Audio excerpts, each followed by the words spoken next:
India is a country that loves its big SUVs, from Pajeros to Endeavours, from Fortuner to Glosters. We have accepted all these big SUVs that have come our way. And recently, a new big SUV has entered the Indian market, and that is this, the MG Majestor. Now, it was exactly a year ago that MG first showcased it to us at the Bharat Mobility Expo. And due to many reasons, it had to take its own sweet time to bring it to the Indian roads, but it is finally here and will be going on sale very soon. But today, we are here to drive this SUV, find out what is good about it, find out what could be better, and find out what is something that you should look forward to. But before we talk about all that, if you are new to the channel, do subscribe to carandbike, and while you're at it, hit that bell notification as well, so you never miss an update from us.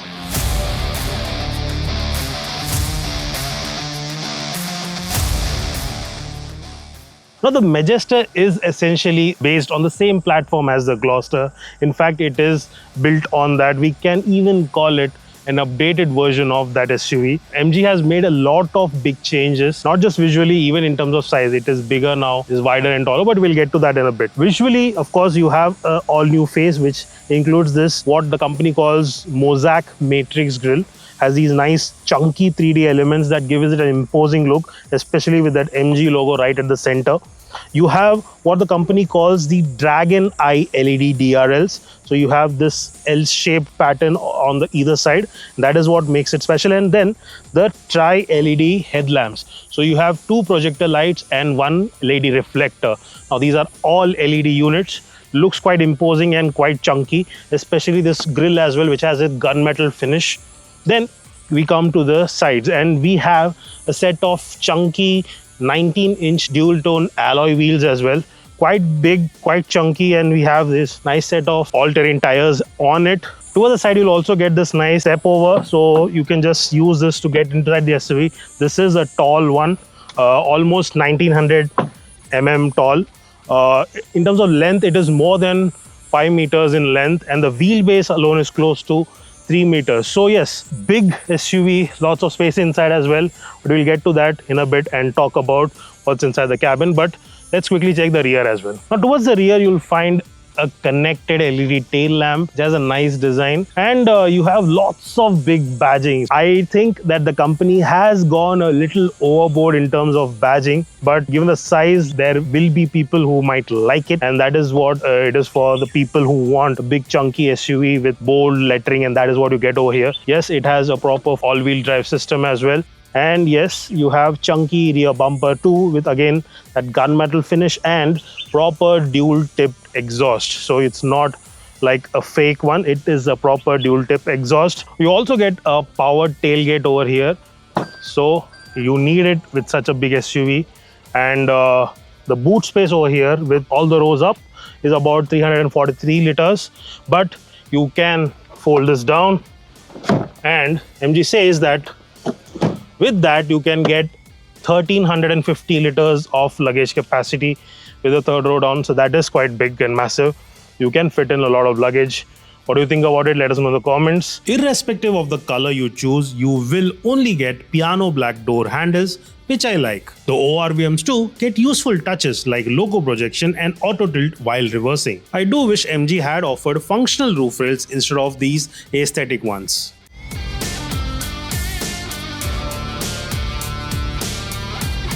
The cabin itself has gone through a major makeover too, and here you have a completely new layout for the dashboard. MG has used a lot of soft touch material, is leatherette treatment over on the dashboard, different textures. Then you have some brushed aluminium finish, and also on the door panels either of side you'll see carbon fiber treatment. There's also a 64 color ambient lighting system, and then you have this nice two different layers of storage area. There's the upper section as well as a lower section for more storage space. There are two wireless phone chargers over here, so you can have two phones being charged simultaneously. Then of course you have the USBs separately. There is this sliding function that exposes a bit of cup holder and another storage space where you can keep your knickknacks or your key fob. A nice spacious central armrest which has nice storage, and then of course a proper glove box as well. Now this could have been slightly bigger. This is quite compact for the SUV of this size. What I like though are the seats. You have a nice perforated treatment, so yes, you get ventilation function. In fact, MG also offers you massage function, both for the driver as well as co-driver, and either of them also get power adjustable seats. The driver gets 12-way adjustment including lumbar, whereas the passenger gets 8-way adjustment with lumbar, of course. And you have buttons, you have physical tactile buttons for everything, and that is something I love. Not everything is inside the touchscreen display, and that is something that is a good thing to have. Now, another big update is that you get a nice panoramic sunroof, very nice feature, nifty, and yes, you have separate buttons to open and close just the curtain or the entire sunroof. So that is a good touch. And of course, you have a set of nice JBL surround sound system. You get a 12 speaker system on this top of the line variant. The new 12.3-inch touchscreen is intuitive and easy to use with wireless Android Auto and Apple CarPlay offered as standard. It also doubles up as the central hub for key functions like climate control, seat settings, ADAS, and other electronic aids. The driver's display, also a 12.3-inch unit, is clean and informative with customizable layouts, although it could benefit from better illumination. But there's more to offer, and we'll get onto the rear seat and talk about those. Now, getting onto the SUV is not a difficult task. You have a grab handle and a side step, so you get that both in the first as well as second row. So you have lots of space as well. This is set to my driving position. I'm 5 feet 9 inches tall, but this is set to my position, and you can see I have lots of space.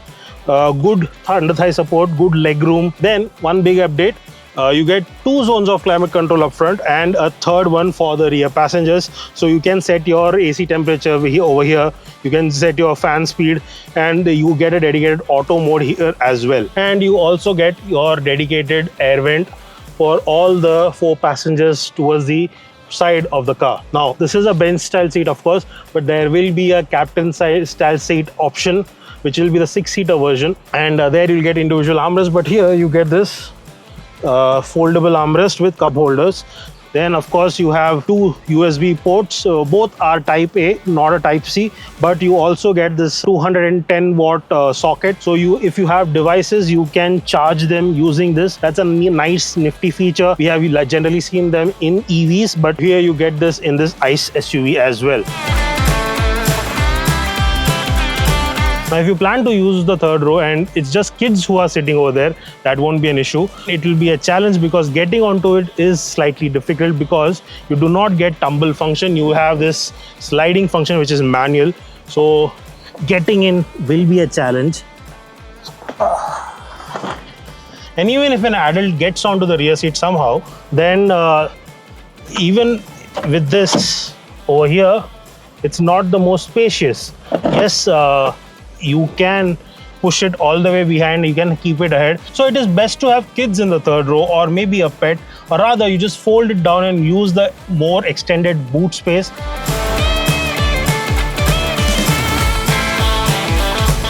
Safety is comprehensive and standard across both Sharp and Savvy variants. You get essentials like 6 airbags, ESP, traction control, roll movement intervention and hill assist systems, along with ABS, EBD, brake assist and all 4 disc brakes. The standard list of features also includes a tire pressure monitoring system, ISOFIX mounts, seatbelt reminder for all passengers and front seatbelt pre-tensioners, making the safety net stronger. Step up to the Savvy variant and you also get advanced driver assistance systems. Features like adaptive cruise control, forward collision warning, automatic emergency braking, lane departure warning and prevention, lane keep assist, blind spot detection and rear cross traffic alert.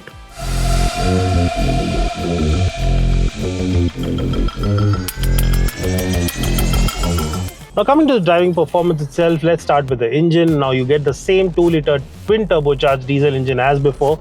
No change in that, even in terms of power figures. You continue to get a little over 212 brake horsepower and 478 Newton meter of peak torque. Now these are not just good on paper, they are good in terms of real world performance as well.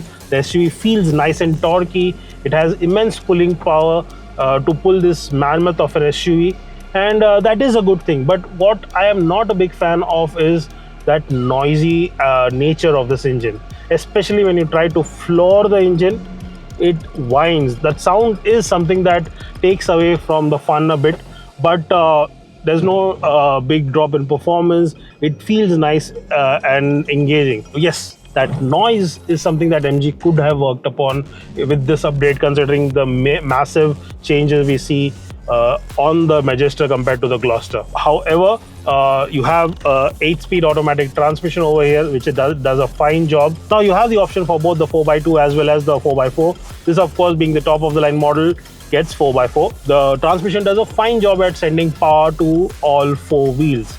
So that is a nice touch. The shifts are nice and smooth, and you do have paddle shifters if you want a bit of control in your hands, but I don't think that will be necessary in day-to-day life. Now, despite the need for an extra bit of refinement, the SUV builds power and speed quite nicely, and you need to drive it that way. You need to adjust your driving style according to the SUV's nature, the engine's nature, and you will have lots of fun.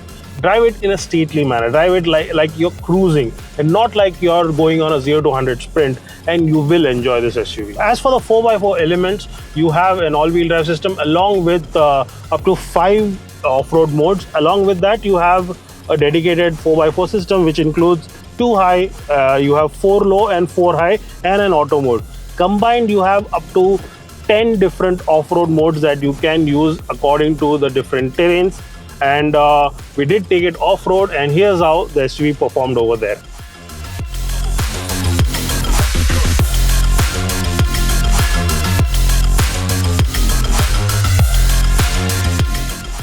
Well, what we are doing right now is experiencing the off-road capabilities of the new MG Majestor, and I have to say the trail they have chosen for us is quite intense. I wasn't expecting this. Quite rocky roads, like steep elevations, and given the size of this SUV, initially I was a bit skeptical, but I can see that this is capable of handling these terrains even. So you have the 4-wheel drive with you, and in addition to that, you have triple differential function as well, which is a segment first, and which includes a central differential, a front differential, and the rear differential. And right now we have surface which is rocky, and we have loose soil as well, mix of both. We are in 4 high, and along with that the mud terrain mode has been activated, and we are driving it normally. The SUV is doing the work for me.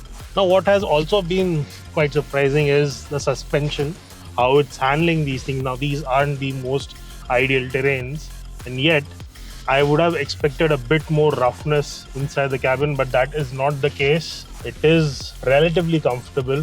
Yes, you have that upward movement, but nothing is too jarring, and that is saying something.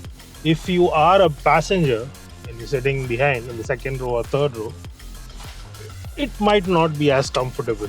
So now what we are doing here is testing the crawl control operation, or CCO mode of this car. This is an incline, and the Majestor is driving itself or crawling on this upward elevation by itself. All I need to do is manage the steering wheel and give it direction. No acceleration, no braking. And entire process is handled by the SUV itself.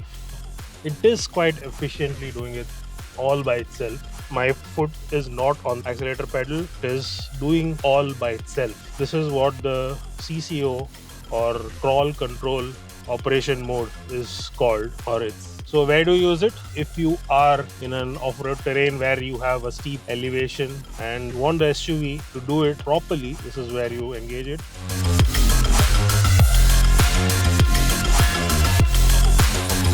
Now we are back on the well-paved roads with a nice set of tarmac, and here's where the SUV's on-road mannerism changes. Now the suspension is tuned a bit on the softer side. It is set for comfort. We are in the normal default mode, and while it takes on the smaller undulations and bumps quite nicely, I find that it is a bit too soft for my liking. So give it anything bigger and you will find the SUV is a bit too bouncy.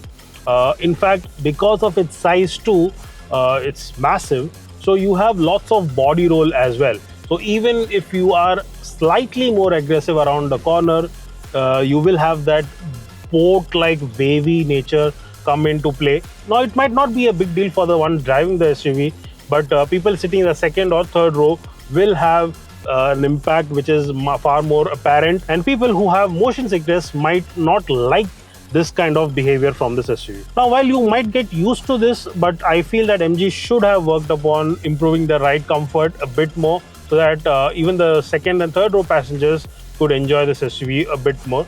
But at the moment, that is something that is lacking over here. In terms of handling too, as I mentioned earlier, you do have that body roll, but it is not very unsettling. It will not take away your confidence. That is intact, and that's a nice thing. But yes, you will have to adjust to the SUV's mannerisms, and you will have fun. In fact, in addition to driving modes, MG also offers you multiple steering modes. So you can set it to urban, where the steering is light and easy to maneuver around city traffic. Then you have the normal mode, that is the current default setting, where it is much more balanced. And then you have the dynamic mode, where the steering stiffens up a bit and it feels a bit more engaging.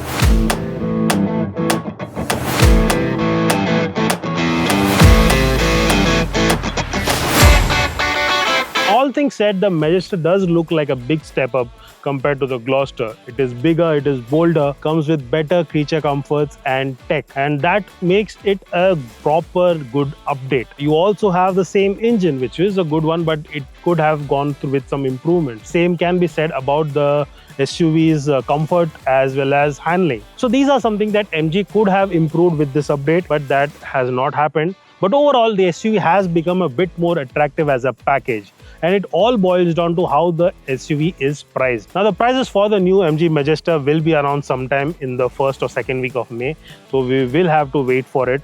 And if the company prices this between 45 to 50 lakh rupees, then it will be a good deal for customers who are looking for a big size SUV, something that will rival the likes of the Fortuner or even the Skoda Kodiaq. Do you agree with our opinion? Do you think that the Majestor can be something that you will consider buying? Then let us know in the comments. If you have any more queries, you can ask them as well. And if you like this video, do give it a thumbs up and share it with fellow enthusiasts. For more such videos, keep following Carandbike.